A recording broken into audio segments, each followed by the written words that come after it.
किया जा रहा है। मिशन शक्ति का दस्ता जिसका उद्देश्य है नारी सुरक्षा, नारी सम्मान, नारी स्वावलंबन, जिसकी प्रतिनिधित्व महिला मुख्य आरक्षी सबानो बानो द्वारा किया जा रहा है। इसी क्रम में 112 इमरजेंसी सर्विसेज आपातकालीन सेवा का वाहन मंच से गुजरता हुआ फायर सर्विस परेड प्रभारी एफएसओ श्री शिवराम यादव द्वारा इसका प्रतिनिधित्व किया जा रहा है। पंचायती राज विभाग स्वच्छ भारत मिशन जिसका प्रतिनिधित्व सुरेश कुमार जी द्वारा किया जा रहा है। स्वास्थ्य विभाग श्रीमती रेणु कटियार डिस्ट्रिक्ट कोऑर्डिनेटर द्वारा इस वाहन का प्रतिनिधित्व किया जा रहा है। दर्शकों से अनुरोध है कि एक बार जोरदार तालियों से इनका मनोबल जरूर बढ़ाएं। एक बार जोरदार तालियों से, तालियों का घनत्व कभी कम ना होने दें। इसी क्रम में बेसिक शिक्षा द्वारा बीपीएम श्री विद्यालय गगली खेड़ा के द्वारा अपने झांकियों का प्रदर्शन करते हुए, जिसमें उनके द्वारा विभिन्न विद्यालयों में दी जाने वाली सुविधाओं का प्रदर्शन किया गया है, जैसा कि आप देख सकते हैं। बड़े ही शानदार ढंग से इस परेड का मंच से गुजरने की कार्रवाई का समापन। जवान ओज तेज से भरपूर हैं। जिन जवानों की टोलियों के प्रत्येक जवान की नस-नस में गूंजती है ये आवाज कि ये कुबेर का देश किसी रोटी का मोहताज नहीं, दुनिया वालों को भारत की ताकत का अंदाज नहीं। इस धरती के आंचल से हम जो चाहे वो पा सकते हैं और हमारी जूठन से ही 100 अमेरिका खा सकते हैं। ऐसे ओज तेज से भरपूर जवानों की टोलियां माननीय मुख्य अतिथि महोदय को समीप से अभिवादन करके एक बार पुनः अपनी गति को प्राप्त करते हुए एक बार पुनः निश्चित स्थान पर पहुंचते हुए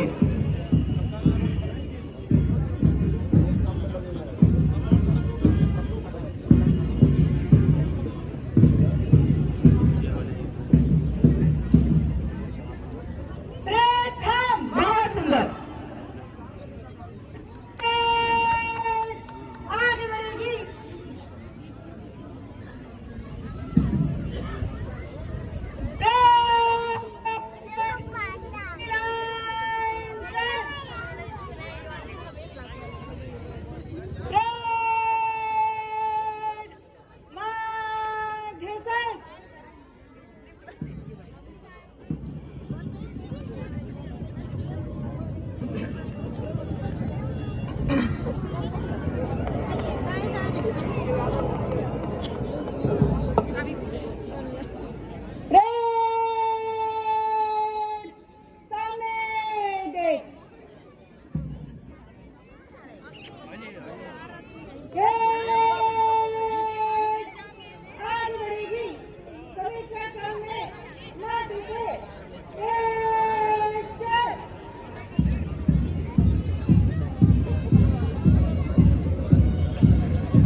कुछ ही क्षणों में श्रीमान पुलिस अधीक्षक महोदय द्वारा जवानों को तथा उपस्थित सभी दर्शक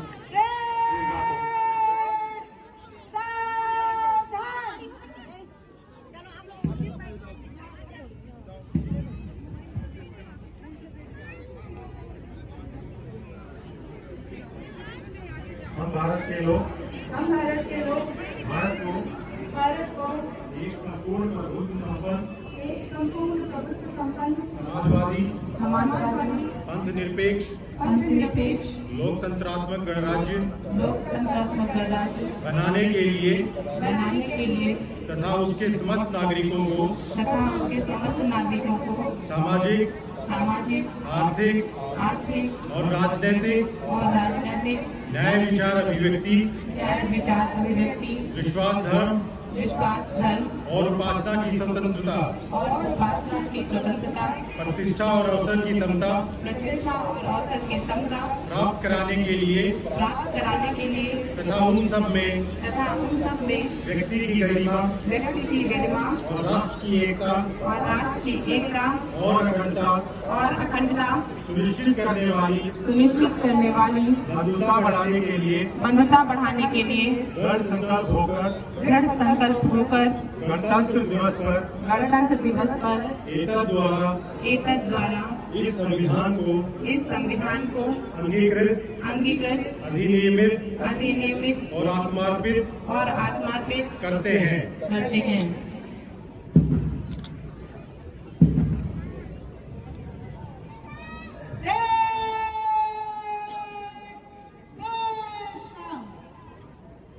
मैं माननीय मुख्य अतिथि महोदय से सादर अनुरोध करूंगी कि जवानों के शानदार प्रदर्शन हेतु उनको उत्साहवर्धन हेतु अपना शुभाशीष प्रदान करें, क्योंकि ये जवान कहते हैं कि जरूरत क्या भला चांद सूरज और सितारों की, जरूरत क्या भला चांद सूरज और सितारों की, आपके आशीर्वाद की बस एक चुटकी धूल काफी है। माननीय मुख्य अतिथि महोदय संभाषण के लिए मंच पर।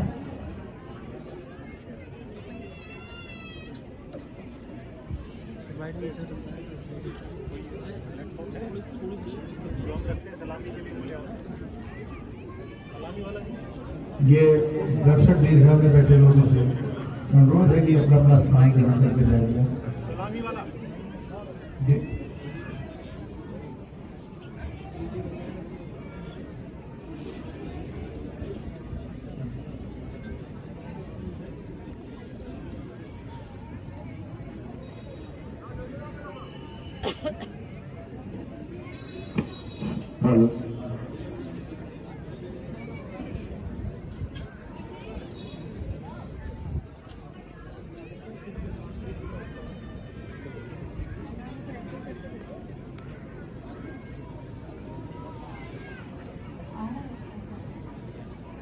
दूर तलक चर्चा है जिसके कमल प्रपाण कमंडल की, सदा सर्वदा रही पूजनीय मिट्टी जिसके अंचल की, संस्कृत धर्म आस्था चिंतन दर्शन जहाँ समाहित है, युगों युगों से कविता की रसधार जहाँ प्रवाहित है, शक्ति पराक्रम सार अति सत्ता यहाँ के तेवर है, जेवर के लाली परिवर है, सुना रहा अपने अतीत की जो स्वर्णिम गाथाएं हैं, लिखी हुई जिसके ललाट पर अनुपम अमित कथाएं हैं, हृदय स्थल या अवध क्षेत्र का इसका वैभव न्यारा है, पानी जैसा रासानी ऐसा उन्नाव हमारा है। एक बार पुनः माननीय मुख्य अतिथि महोदय संभाषण के लिए मंच पर।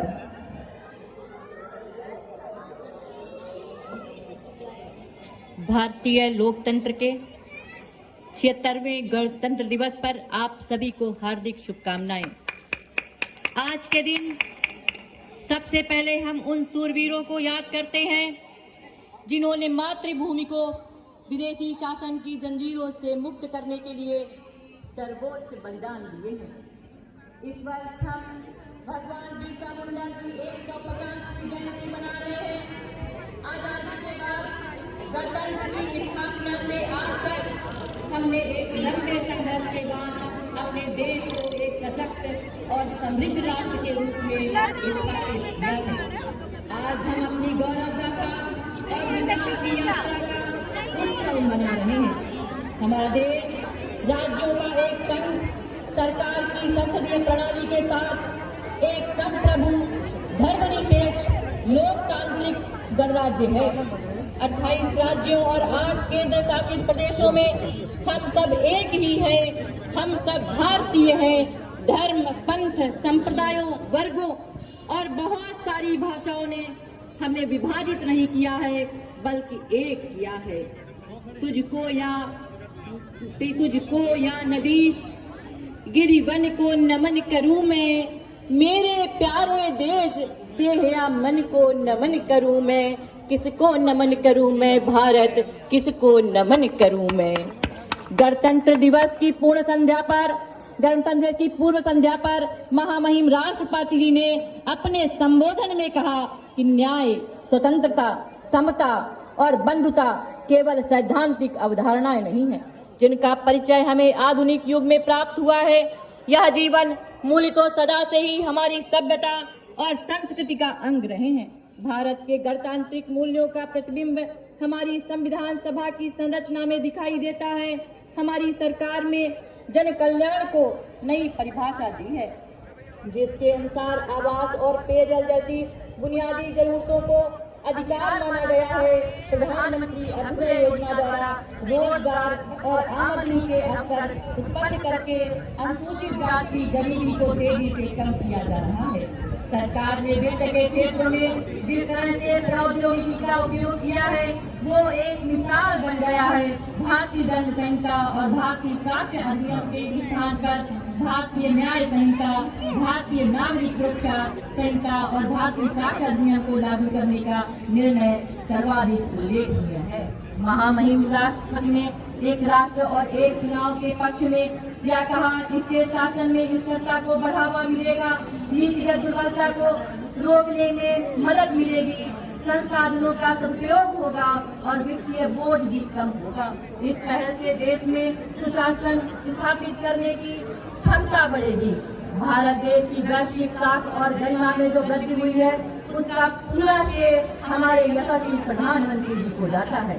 विश्व शांति की स्थापना में भारत का योगदान हो या प्रौद्योगिकी के विशाल क्षितिज में लंबी उड़ान, यह सब प्रधानमंत्री जी की विशाल दृष्टि से संभव हो रहा है। समय के साथ चलने और समय के पार देखने की अद्भुत क्षमता है। इसलिए उन्होंने जितनी योजनाएं बनाई हैं वो सब वर्तमान को मजबूत बनाते हुए भविष्य को सुरक्षित रखने वाली है। वर्ष 2047 तक विकसित भारत, समृद्ध भारत का मिशन पूरा करने और भारत को विश्व की प्रथम 5वीं अर्थव्यवस्था में शामिल करने के महान लक्ष्य को पूरा करने में हमारे प्रधानमंत्री के करिश्माई नेतृत्व का संपूर्ण योगदान है।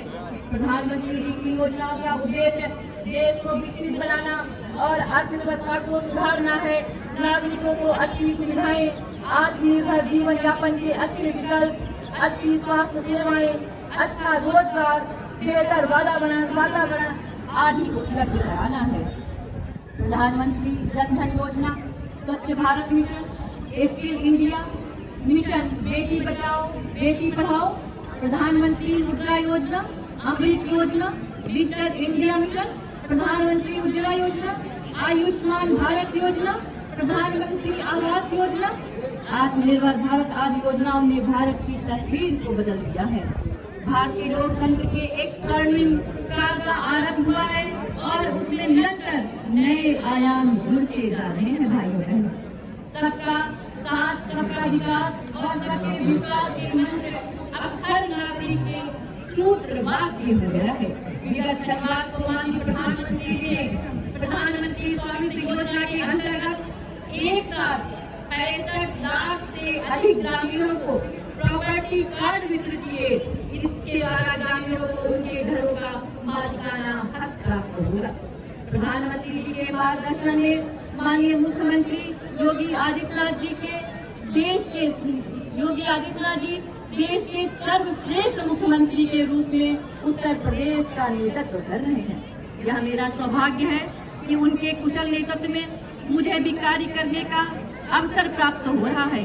माननीय प्रधानमंत्री जी के मार्गदर्शन में और यशस्वी मुख्यमंत्री जी के नेतृत्व में उत्तर प्रदेश नंबर 1 बनने के लिए लगातार सफलता की ओर अग्रसर हो रहा है।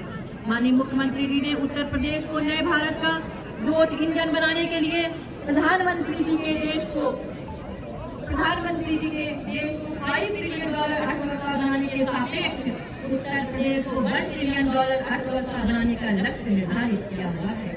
प्रदेश सरकार वायु, जल, सड़क और रेल नेटवर्क के माध्यम से बुनियादी ढांचे का विकास कर रही है, जिससे प्रिय बच्चे उद्योगों को वैश्विक बाजारों में पहुंचाने में मदद मिलेगी। आज उत्तर प्रदेश एक्सप्रेसवे देश के रूप में अपनी पहचान बना चुका है। उत्तर प्रदेश सर्वाधिक एयरपोर्ट वाला स्टेट बन चुका है। माननीय मुख्यमंत्री जी के नेतृत्व में प्रदेश का कायाकल्प हो रहा है।